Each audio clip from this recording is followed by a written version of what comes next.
Selamat sore para pemirsa yang berbahagia. Jumpa lagi dengan saya Yesika Cukarestu di acara Mimbar Konghucu langsung dari TVRI Kalimantan Barat. Pemirsa, multikultural merupakan suatu kata yang mungkin belum cukup dipahami oleh masyarakat kita di Indonesia. Meskipun begitu, ini dianggap penting oleh negara dalam kehidupan berbangsa dan bernegara. Nah, untuk mengetahui lebih lanjut mengenai multikultural ini, pada hari ini kita mengangkat sebuah tema, jadikan multikultural sebagai kekuatan bangsa dan negara. Oleh karena itu, mari kita tanyakan langsung kepada narasumber kita, Bapak Suryanto BSCSH yang kini telah hadir di tengah-tengah kita. Selamat sore, Bapak. Selamat sore. Weite Tungtien. Sehat ya Weite. Gimana kabarnya? Kabar baik. Nah, begini Bapak, jadi sebelum kita lanjut membahas lebih lanjut mengenai multikultural ini, tolong Bapak berikan definisi mengenai multikultural dan seberapa pentingnyakah multikultural ini bagi bangsa dan negara ini? Oke, baik, terima kasih Taucen Jessica. Selamat sore pemirsa TVRI Kalimantan Barat yang berbahagia. Weite Tungtien. Salam dalam kebajikan. Sungguh maha besar kebajikan Tien yang yang maha roh. Dilihat tiada tampak, didengar tiada terdengar. Namun tiap wujud tiada yang tanpa dia. Tien menciptakan manusia bersuku-suku. Banyak perbedaan. Tetapi kita manusia harus menyadari bahwa perbedaan-perbedaan itulah yang membawa, yang harus kita terima itu adalah karunia Tien. Nah, perbedaan-perbedaan itu harus kita jadikan suatu keselarasan dan keharmonisan dalam kehidupan berbangsa dan bernegara. Dalam kehidupan kita mengenal dan mengetahui tentang yin yang di dalam ajaran Konghucu memang sangat dikenal, yin dan yang. Nah, yin yang dan yang ini bisa diartikan positif, negatif, bisa juga dikatakan hitam dan putih, bisa juga dikatakan panas dan dingin. Jadi yin dan yang dan kelihatannya berlawanan. Nah, kedua unsur yang berlawanan ini itu bisa dijadikan dilebur dan saling melengkapi. Nah, sama halnya kehidupan kita, ada perbedaan antara pria, wanita, ada perbedaan. Dalam kehidupan bermasyarakat kita tentu ada perbedaan. Nah, perbedaan ini harus kita ciptakan suatu keharmonisan, ya kan? Dan akan dijadikan suatu kekuatan. Maka dari itu, tema yang kita bahas hari ini yaitu jadikan multikultural ya sebagai suatu kekuatan bangsa dan negara. Nah, ini mungkin kalau tentang tadi ditanyakan tentang multikultural ya. Iya. Nah, definisinya. Definisi dari multikultural adalah dia merupakan sekelompok manusia atau orang ya yang tinggal dan hidup di suatu tempat dan memiliki kebudayaan yang berbeda-beda ya. Tetapi mereka bisa membedakan antara satu kebudayaan yang satu dengan kebudayaan yang lainnya. Nah, itu multikultural. Nah, tadi mengenai multikultural ini bisa juga kita ini jadikan kita pisah-pisah. Multi itu apa? Kultur itu apa? Nah, multi itu lebih dari satu, ya kan? Ada beberapa. Sedangkan kultur itu bisa diartikan budaya. atau bisa juga diartikan adat istiadat. Jadi multikultur itu beberapa budaya, di suatu tempat. Nah, kita mengetahui bahwa masyarakat kita di sini ya terdiri dari banyak etnis, Ya, dari banyak suku bangsa. Jadi ya tentu ya masing-masing punya kebudayaan tersendiri. Nah, disitulah antara yang satu dengan yang lainnya kalau bisa saling memahami, saling bisa menghormati, itu luar biasa. Ya, gitu. Ya. Nah, kalau misalnya sekelompok manusia, ya, sekelompok orang itu biasanya tinggal di suatu tempat. Nah, biasanya akan tercipta kebiasaan-kebiasaan sehari-hari. Nah, kebiasaan-kebiasaan inilah ya akan disepakati bersama dan biasanya itu jadikan disebut budaya. Budaya. Nah, budaya itu sendiri ya artinya adalah hasil cipta dan karya manusia ya sudah turun temurun dan dari generasi ke generasi Ya, itu terus menerus ya dari generasi sekian ratus tahun ya dan diteruskan ke generasi berikutnya dan nah ini yang dipertahankan dan dilestarikan. Nah, itu budaya. Ya. Nah, budaya ini terbentuk itu banyak faktor. Bisa aja terbentuk dari budaya terbentuk dari unsur-unsur misalnya unsur agama, ya, unsur politik. Nah, termasuk misalnya pakaian juga ya, pakaian. Begitu di rumah, misalnya ada rumah etnis Tionghoa. Sekali lihat kita tahu nih rumah etnis Tionghoa. Beda bentuknya. Beda. Ya. Rumah etnis Melayu, rumah etnis Dayak itu budaya, ya. Dan masyarakat kita bisa tahu, ini rumah budaya apa gitu kan. Nah, di situ. Jadi dari berbagai kebudayaan atau istiadat, nah ini akan tercipta apa yang disebut multikultural. Nah, tadi ada tentang pentingnya. Ya. Nah, pentingnya multikultural bagi suatu negara, ya, bagi suatu negara. Ini memang sangat penting karena kalau multikultur itu dikelola dengan baik, itu akan mempunyai suatu power, ya, mempunyai suatu kekuatan yang cukup luar biasa. Makanya peran dari pemerintah dan harus dibantu oleh masyarakat untuk menjaga kerukunan dan kedamaian dalam hal multikultur ini. Ya, kira-kira begitu. Bagaimana dengan multikulturalisme? Nah, namanya multikulturalisme itu adalah sebuah ideologi.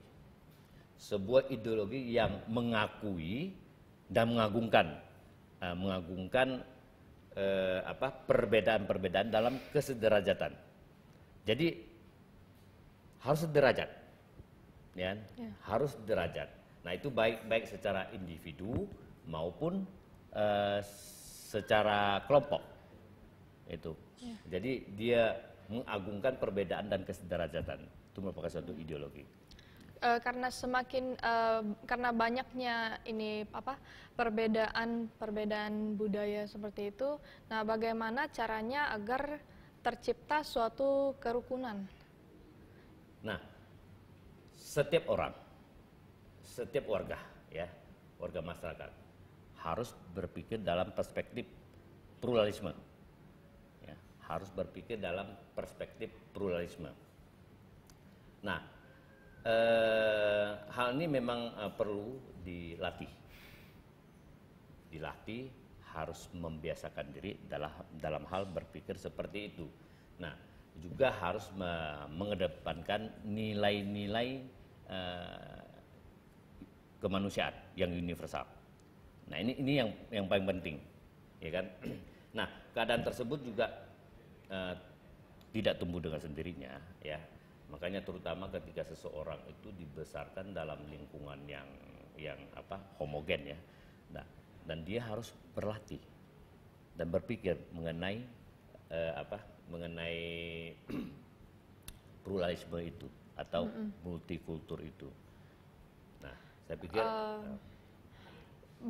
Sesuai dengan tema yang tadi kita angkat tentang multikultural ini dijadikan sebagai kekuatan bangsa dan negara. ya, Nah, bagaimana cara atau prosesnya dalam menjadi kekuatan tersebut? kita mengetahui bahwa di bumi Indonesia, pertiwi ini, di Indonesia ini kan terdiri dari banyak suku bangsa ya. Jadi suku bangsa ini kalau dikelola dengan baik, ya, dari berbagai perbedaan ini kalau dikelola dengan baik itu bisa merupakan suatu kekuatan. Nah, kenapa saya bisa mengatakan begitu? Karena misalnya begini, di suatu daerah tertentu ada katakanlah budaya yang cukup menonjol.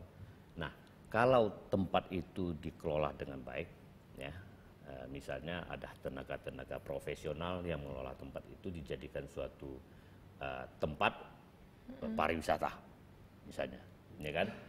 Nah, ada investor atau pengusaha yang masuk untuk mengupayakan supaya itu bisa dinikmati oleh masyarakat luas, baik di dalam negeri maupun di luar negeri. Nah, semua itu bisa menghasilkan suatu kekuatan ekonomi. Dan bagi daerah itu, pemerintah setempat bisa menghasilkan suatu pendapatan asli daerah. Nah, di situ bisa memberikan suatu kekuatan bagi daerah tersebut. Kalau kita tinjau dari sudut lapangan, tentu saja yang terjadi karena perbedaan-perbedaan budaya ini itu terkadang malah yang terjadi adalah kebalikannya. Itu sesuatu yang tidak kita harapkan tentunya. Dan menurut Bapak, apakah ada kemungkinan terjadi gesekan-gesekan di antara mereka? Dan apa itu? Nah, namanya dalam hubungan di dalam masyarakat, ya tentu ada namanya gesekan-gesekan ya. Nah, memang itu sangat tidak diharapkan baik oleh masyarakat sendiri maupun oleh pemerintah. Nah, gesekan-gesekan itu bisa aja terjadi. Nah, sebagai contoh misalnya untuk menghindari itu ya. Sebagai contoh misalnya secara individu masuk ke suatu tempat. Nah, dia harusnya adaptasi terhadap lingkungan di sekitar itu. Harus adaptasi. Nah, misalnya di tempat itu dilarang tidak boleh sembarangan menebang pohon. Nah, datang seseorang seenaknya menebang pohon. Nah, ada resikonya kalau memang di tempat itu nggak boleh menebang pohon. Resikonya ya tanggung sendiri, ya kan? Harusnya adaptasi terhadap suatu daerah. Nah, di dalam masyarakat Tionghoa ya ada suatu moto yang cukup dikenal ya, dalam bahasa Teochew mengatakan Jip Kang Sui Wan, Jip Hyo Sui Sok. Nah, Jip itu masuk, Jip Kang Sui Wan masuk suatu sungai ya, masuk ke suatu sungai disesuaikan dengan belokannya. Berarti adaptasi toh? Iya. Masuk ke suatu sungai disesuaikan dengan belokannya. Jip Hyo Sui Sok masuk ke suatu perkampungan itu harus disesuaikan dengan adat istiadatnya, harus disesuaikan dengan budayanya. Ya. Nah, kalau orang yang berlaku seperti itu, ya, pasti jauh dari resiko yang tidak diinginkan, ya kan? Nah, sama halnya dalam bahasa Indonesia mengatakan, di mana bumi dipijak, di situ lagi dijunjung, ya kan? Nah, jadi di masyarakat Tionghoa juga ada moto seperti itu. Nah, makanya hal ini dijadikan suatu namanya apa istilahnya ya, bukan kebijakan lokal ya, seperti itulah. Nah, jadi ini yang harus ditumbuhkan, harus ditumbuhkan bagi setiap etnis, ya kan? Nah, kalau misalnya budaya di sana tidak menghendaki hal-hal tertentu, jangan berlaku seperti itu. Ya kan? Nah, kalau kita melakukan hal seperti itu kan berarti bisa aja terjadi gesekan. Ya kan begitu? Iya. Dan apakah di dalam kitab suci agama Konghucu ada berbicara juga tentang gesekan-gesekan ini? Nah, memang ada suatu petunjuk dari dari kitab suci agama Konghucu. Petunjuk itu mengatakan di dalam, saya bacakan, di dalam sabda suci pasal 3 ayat 21. Hal yang sudah terjadi tidak perlu dipercakapkan. Jadi hal yang sudah terjadi tidak perlu dicakapkan. Hal yang sudah terlanjur tidak perlu dicegah. Nah, hal yang sudah lampau tidak perlu disalah-salahkan. Nah, hal yang sudah terjadi tidak perlu dipercakapkan. Kalau misalnya sudah terjadi, kita bicarakan terus. Berarti kan menambah masalah. Ya kan? Harusnya bukan begitu. Ada yang tambah-tambah bumbu. Ya toh? Tambah masalah. Lebih baik jangan dipercakapkan. Nah, berikutnya katanya, hal yang sudah terlanjur tidak perlu dicegah. Memang benar. Kalau mau cegah sebelum terjadi. Sebelum terjadi ini, ya, kalau sudah terjadi. Ya kan? Gimana mencegah lagi? Nah, sebelum terjadi harus dicegah. Makanya kita harus berpikir, ini bakal terjadi nggak? Kalau bakal terjadi, cegah dulu. Kalau sudah terjadi, jangan dicegah. Nah, begitu juga. Dan hal yang sudah lampau tidak perlu disalah-salahkan.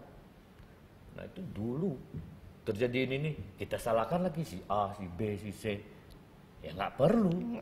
Nah, makanya dalam ajaran Nabi Konghucu mengatakan hal seperti itu. Nah, ini bisa terhindar dari gesekan-gesekan yang bakal terjadi.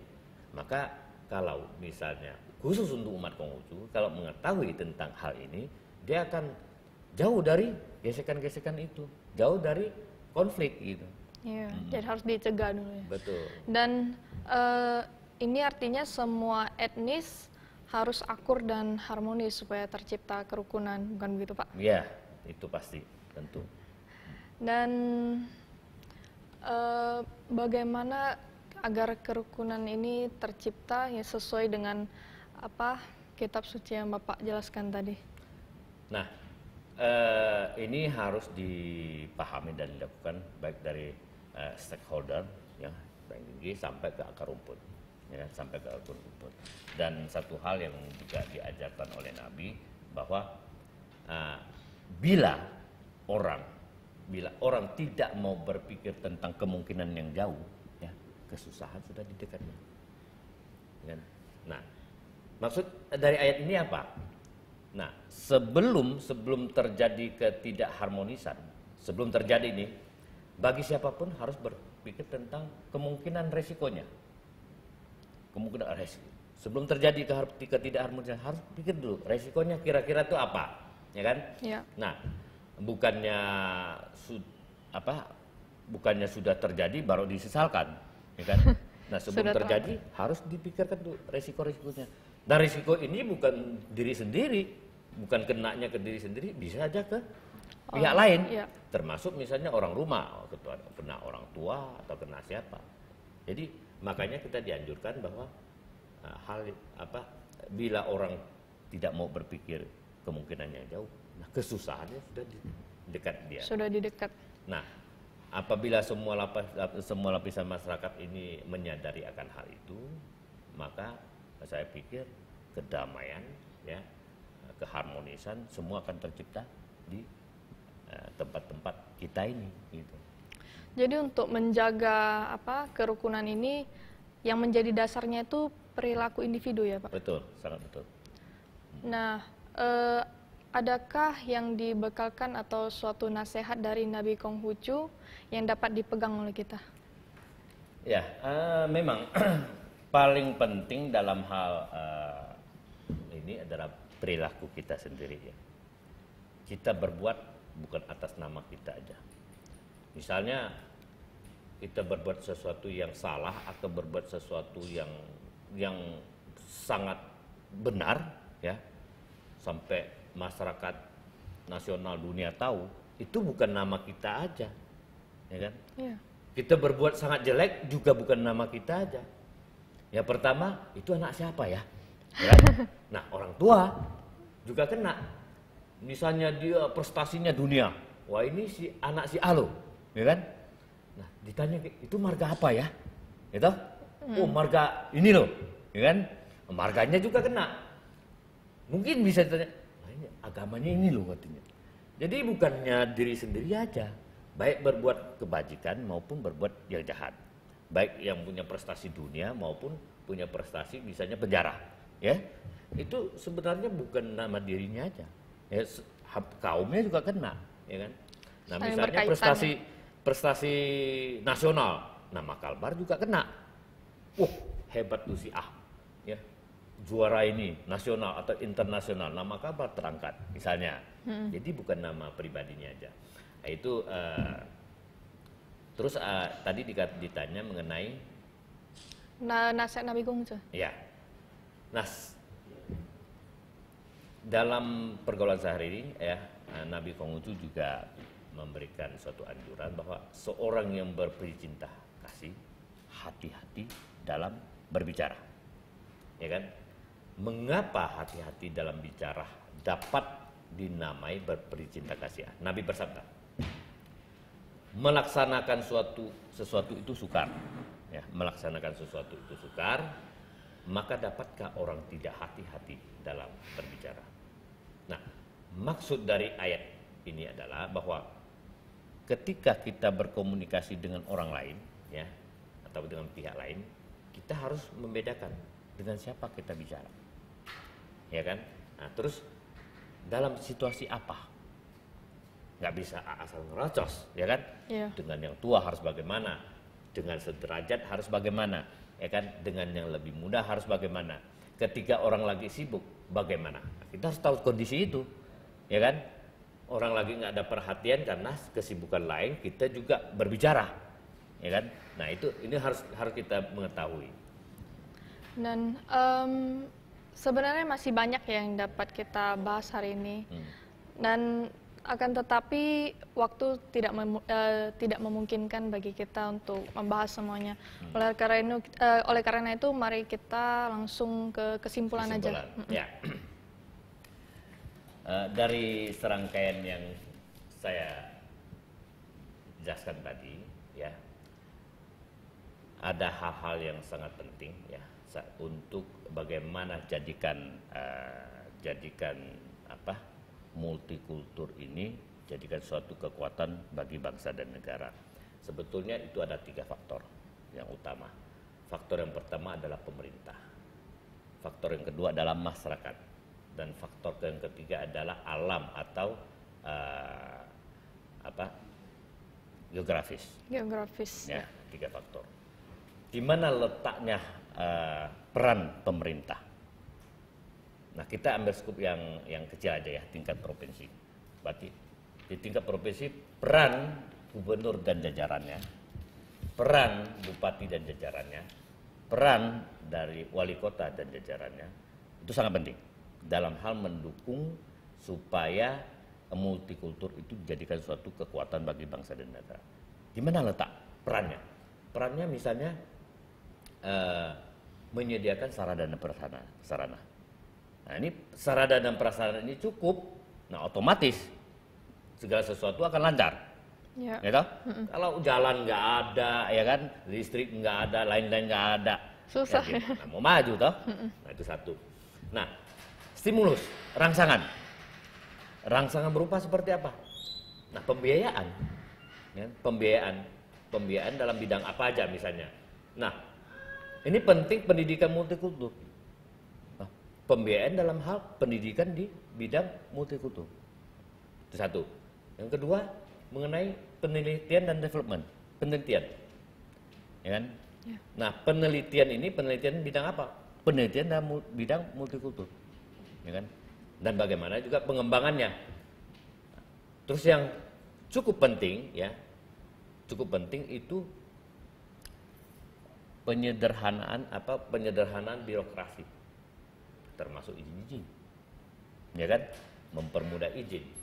Kalau misalnya izinnya belit-belit, nah otomatis menyulitkan banyak pihak. Bagaimana ini bisa maju, bagaimana ini bisa menjadi satu kekuatan, kan itu. Itu peran dari pemerintah. Ya kan? Nah, peran dari masyarakat itu apa? Banyak.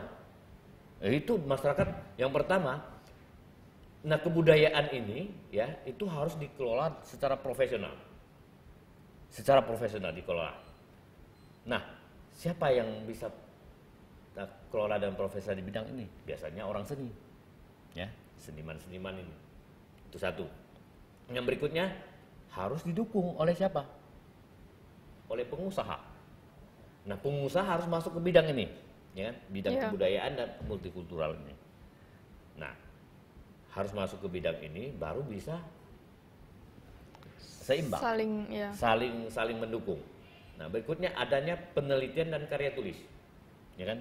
Nah, penelitian bidang apa? Penelitian bidang kebudayaan atau multikultural, ya kan? Nah, kalau ada penelitian seperti ini akan membantu pemerintah dan pengusaha dalam hal menjadikan acuan untuk dijadikan suatu kekuatan. Ya, langsung ke alam. Nah, terakhir ada alam. Nah, kita tahu bahwa contoh di Kalimantan Barat alamnya cukup indah, luas. Nah, itu dijadikan suatu tempat pariwisata yang luar biasa. Nah, begitu juga tersedianya lahan. Nah, saya pikir itu tiga faktor yang sangat penting. Ya, jadi tiga faktor ini harus saling mendukung. Ya, betul. Nah, pemirsa, tidak terasa kita sudah sampai di penghujung acara Mimbar Konghucu pada sore hari ini.